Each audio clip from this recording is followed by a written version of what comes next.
Their words hit you like acid, burning through your composure, igniting that primal rage that screams for immediate retaliation. Your fists clench, your jaw tightens, and every fiber of your being demands that you strike back with equal venom. This is the moment where most people surrender their power without even realizing it. The insult lands, and suddenly you're no longer yourself. You're a reactionary puppet dancing to someone else's cruel rhythm. But in this moment of white-hot fury, you're standing at the crossroads of your own psychological evolution. Will you react like a slave to your emotions, or will you respond like a master of your own destiny? The choice you make here will determine not just the outcome of this encounter, but the trajectory of your entire relationship with power. You can feel the heat rising in your chest, the familiar surge of indignation that has betrayed you countless times before. Your mind races through 1,000 cutting replies, each one more devastating than the last. But pause here, in this electric moment before the storm. Notice how their words have already begun to reshape you, how they've managed to reach inside your mind and rearrange your emotional landscape with nothing more than syllables and breath. This is where the weak lose themselves completely, surrendering their inner kingdom to anyone bold enough to attack it. But you're about to learn something that will change everything about how you navigate this cruel world. You're about to discover that the person who controls the reaction controls the entire game. You've fallen for it before. The intoxicating rush of verbal combat, the satisfying crack of your own cutting reply. There's something almost addictive about the exchange, isn't there? The way your wit sharpens in response to attack, the way your tongue becomes a blade when someone dares to wound your pride. But every time you've taken the bait, every time you've allowed yourself to be drawn into their arena of cruelty, you've given them exactly what they wanted. Proof that they could control you, that they possessed the power to make you dance to their rhythm of destruction. Your anger became their victory, your reaction their entertainment. The insulter always wins when you fight on their terms, because the moment you engage, you've already conceded that their opinion of you matters enough to defend against. Think about it. Why do they insult you in the first place? It's not because they genuinely believe what they're saying about you. It's because they know that your reaction will feed something hungry and desperate inside them. They need your emotional response like a vampire needs blood. They need to see you lose control, to watch you abandon your dignity in service of defending your ego. Your outrage validates their power over you more completely than any submission ever could. When you fight back with equal venom, you're not proving your strength. You're proving that they've successfully reduced you to their level, that they've managed to drag you down into the same pit of insecurity where they reside. You become their equal in weakness, their partner in this dance of mutual destruction. Feel how their words bypass your rational mind and strike directly at your wounded ego. It's almost surgical, isn't it? The way they seem to know exactly which buttons to push, which vulnerabilities to exploit. Notice how your heart races, how your thoughts scatter into fragments of rage and humiliation. Your entire nervous system has been hijacked by someone else's calculated cruelty. They've turned you into a puppet, pulling the strings of your pride with surgical precision. This is exactly where they want you, lost in the storm of your own emotions, blind to strategy, deaf to wisdom, powerless against your own reactive nature. But here's what's really happening beneath the surface of your rage. They've identified something in you that you thought was hidden, some secret fear or insecurity that you've been carrying like a hidden wound. Their insult isn't random, it's targeted. They've found the crack in your armor and driven their blade straight through it. But what does this tell you about them? What kind of person spends their time studying others for weaknesses, searching for the exact words that will cause maximum psychological damage? Only someone who is intimately familiar with that same wound in themselves. They recognize your insecurity because it mirrors their own. They attack your vulnerability because they can't bear to confront their own. Your reaction becomes their distraction from their own inner emptiness. They've made you complicit in their own psychological escape, turning you into both their victim and their accomplice. The moment you understand this dynamic, everything changes. You're no longer just defending yourself. You're refusing to participate in their psychological self-medication. He who neglects what is done for what ought to be done sooner affects his ruin than his preservation. Machiavelli understood something that most people spend their entire lives failing to grasp. The battlefield of insults is not about justice or honor. It's about power. When someone insults you, they're not seeking truth, they're seeking control. They want to reduce you to your basest instincts, to transform you from a strategic thinker into an emotional reactor. The moment you understand this, everything changes. You begin to see their insult not as a personal attack, but as a tactical maneuver in a game you didn't even realize you were playing. The prince knew that emotional reactions are the luxury of those who can afford to lose. But you cannot afford to lose, not your composure, not your dignity, and certainly not your power. Every time you react emotionally to someone else's provocation, you're handing them a piece of your sovereignty. You're teaching them that they have the ability to control your inner state, to dictate your emotional reality with nothing more than words. This is the deepest form of submission, and most people practice it multiple times a day without even realizing it. Machiavelli would look at your wounded pride and see exactly what it is, a weakness to be eliminated, not indulged.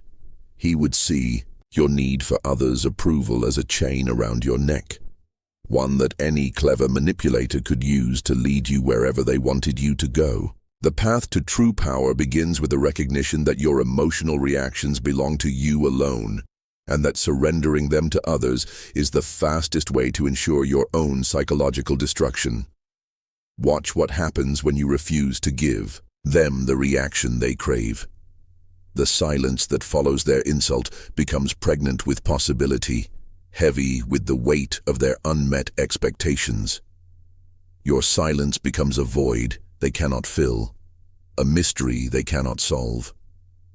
They expected explosions and received emptiness. They threw their poison into an abyss and watched it disappear without echo. Your non-reaction becomes more unsettling to them than any comeback could ever be. You've turned their weapon into air.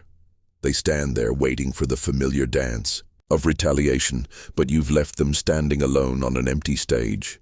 This is perhaps the most disorienting experience an insulter can have, to hurl their cruelest words and receive nothing in return. No anger to feed on, no wounded pride to satisfy their hunger for control. Just the blank canvas of your unshakable presence, reflecting back to them the emptiness of their own attack. Watch their confusion grow as the seconds tick by. See how they might try again, perhaps with even more venom, desperately seeking the reaction that would validate their power over you. But your silence has transformed you from their victim into their judge. You've become the calm eye in the center of their storm, the still point around which their chaos revolves. Your refusal to participate in their game has elevated you above it entirely. They're no longer insulting you. They're exposing themselves, revealing their own desperate need for your emotional engagement, their own psychological dependency on your reaction. You look at them now not with anger, but with the detached curiosity of a scientist observing a fascinating specimen. Their insult becomes data. Their cruelty becomes information about their own psychological state. You see their insult not as an attack on your worth, but as a window into their own insecurity, their own desperate need to feel powerful in a world where they feel small and insignificant. You've elevated yourself above the battlefield entirely, studying their psychology from a position of untouchable superiority. They've revealed more about themselves than they ever could about you. What kind of person needs to tear others down to feel elevated? What kind of consciousness finds pleasure in another's pain? What kind of soul is so empty that it requires constant validation through the destruction of others' peace? These are not the actions of someone who feels secure in their own worth. These are the desperate flailings of someone who has never learned to generate their own sense of value from within. You begin to see them not as your antagonist, but as a case study in human psychological dysfunction. Their need to hurt you becomes evidence of their own hurt. Their desire to diminish you becomes proof of how diminished they feel. Your perspective shift transforms their attack from a personal assault into an anthropological observation. You're no longer their target. You're their researcher, studying the behavioral patterns of a species that has never learned to find strength within itself. This shift in perception is perhaps the most powerful form of psychological alchemy. You've transformed their poison into your wisdom, their cruelty into your understanding. Learn to wear indifference like armor forged from pure confidence. This is not the cold indifference of suppressed emotion or hidden pain. This is the warm indifference of someone who has found something more valuable than the approval or disapproval of others. When they hurl their verbal daggers, let them bounce off the steel of your self-assurance. Your calm becomes their chaos.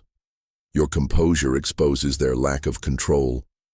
You respond to their tantrum with the patient smile of someone who has transcended the need for their approval or validation.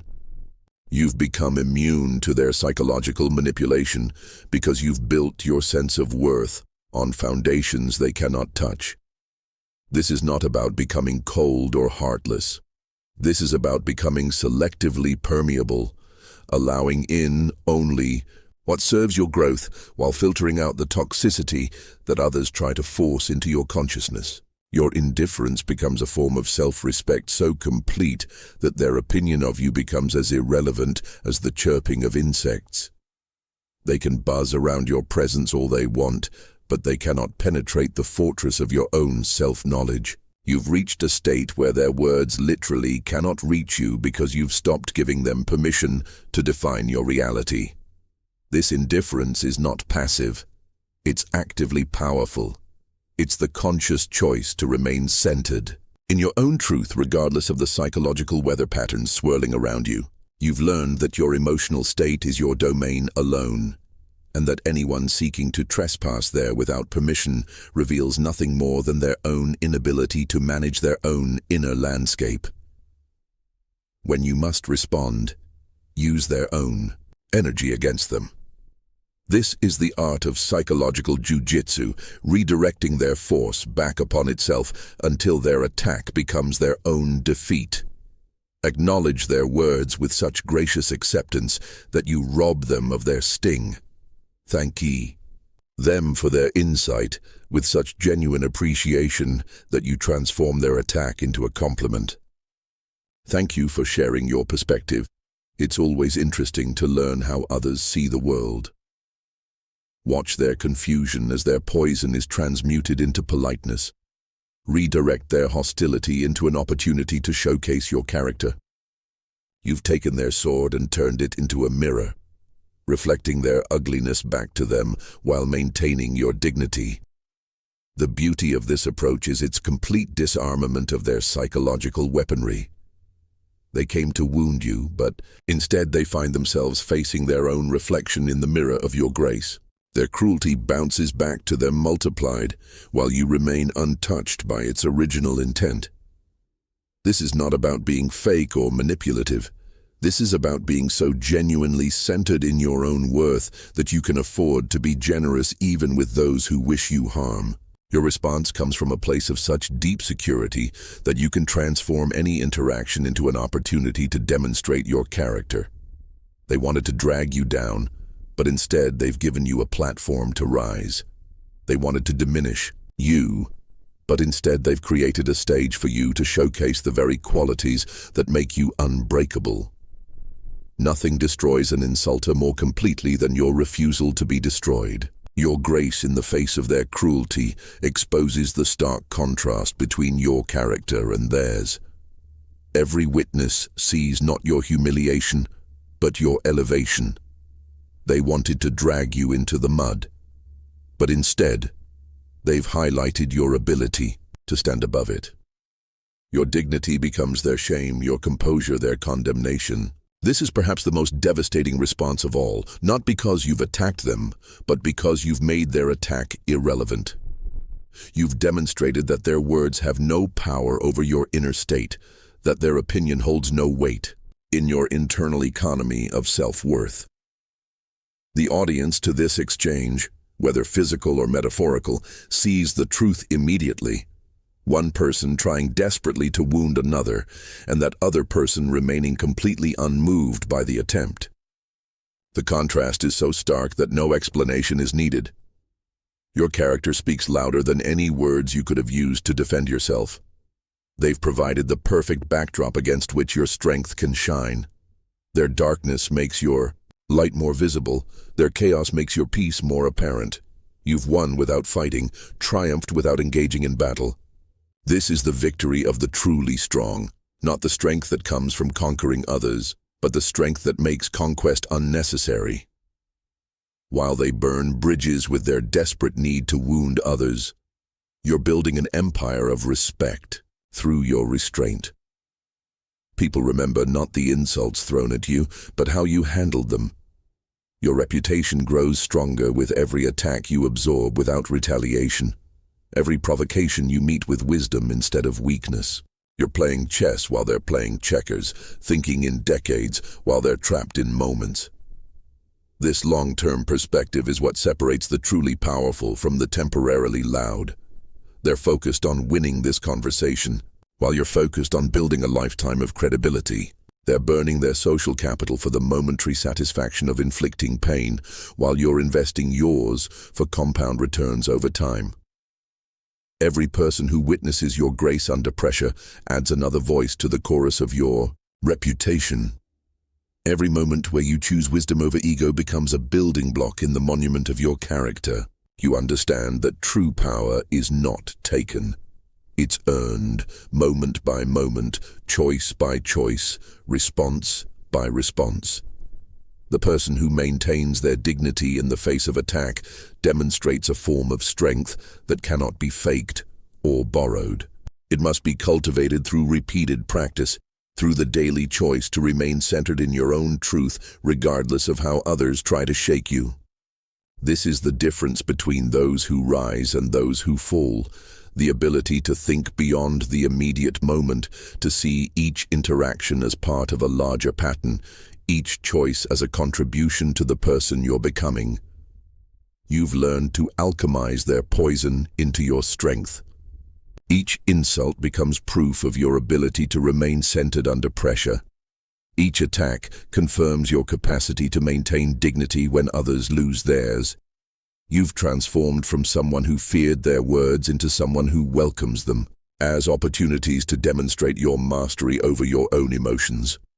Their cruelty has become your training ground. This transformation is perhaps the most profound shift in consciousness possible. From victim to beneficiary, from target to student, you now understand that every person who tries to wound you is actually offering you a gift, the chance to prove to yourself that you are unbreakable. Their attacks become your evidence that you've transcended the need for external validation. Each time you remain unmoved by their attempts to disturb your peace, you're building psychological muscle that makes you stronger for the next encounter. You've learned that strength is not the absence of pressure, but grace under pressure. It's not the absence of attack, but composure during attack. You've developed the rare ability to remain yourself, regardless of how others try to reshape you through their reactions. This is the mark of someone who has found their center and refuses to be moved from it. Their words no longer have the power to knock you off balance because you've learned to balance from within. You've become like a mountain, unmoved by the storms that rage around its peak, unchanged by the winds that howl against its face. This is what it means to be psychologically sovereign. To own your responses so completely that no one else can rent space in your consciousness without your explicit permission. You sit now beyond the reach of their verbal weapons, not because you cannot be touched, but because you've realized that your worth is not determined by their opinion. You've built your sense of self on foundations they cannot shake, rooted your confidence in truths they cannot access. When they insult you, now they're throwing pebbles at a mountain. This is Machiavelli's ultimate lesson. True power lies not in crushing your enemies, but in making their attacks irrelevant through the fortress of your own unshakable character. You've discovered the secret that eludes most people their entire lives, that the strongest castle is not built of stone and steel, but of self-knowledge and inner certainty. You've become untouchable not through isolation, but through integration. You've learned to live from a place so deep within yourself that the surface storms of others' opinions cannot reach you there. This is the completion of your psychological evolution. From reactive to responsive, from dependent to sovereign, from vulnerable to invincible. You now possess something that no one can take from you and nothing can destroy. The unshakable knowledge of your own worth, independent of anyone else's assessment. Their insults pass through you like wind through an empty space, unable to disturb anything because there's nothing there that needs their approval to exist. You've transcended the battlefield entirely, not through escape, but through transformation. You've become the kind of person who makes conflict unnecessary simply by being who you are.